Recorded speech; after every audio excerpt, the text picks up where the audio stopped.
and together we are the Solar Wizards. Today we have made a solar power oven. We have a video ready, but first we have to show you how we made it. So let's rewind to see how we made it. Hope you enjoy. Hi,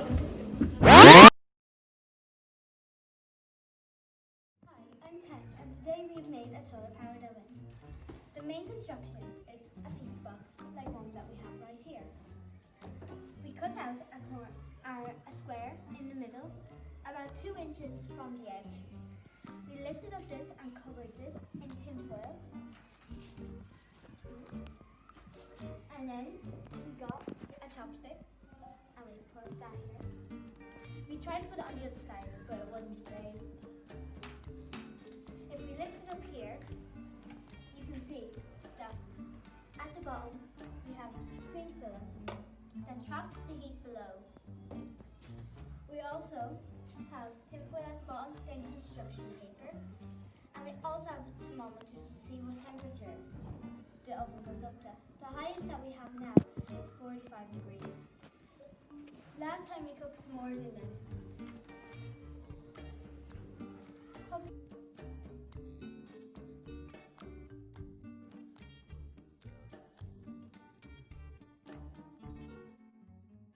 Hope you enjoyed our construction video. Now, let's show you a proper video. Hope you enjoy. I'm Tess. Hi, I'm Isabel. And together we are The Solar Wizards! Today we have made a solar powered oven, but we can't show you right now because it's cooking some delicious s'mores. Solar power ovens are useful because they use the sun's power to cook whatever is inside them. It also helps save electricity instead of using an electric oven.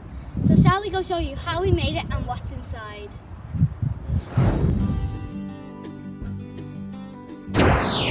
Okay, here's our solar powered oven that is cooking some delicious s'mores. And now Isabel will show you how we made it. We used a pizza box for the main construction of the oven. We used tin foil to attract the sun to cook the s'mores.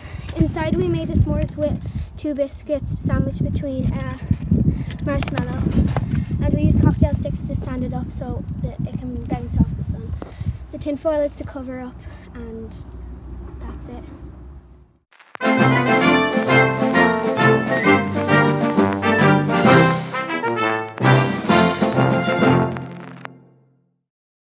Thank you so much for watching. Hope you enjoyed. Bye! From Barntown NS.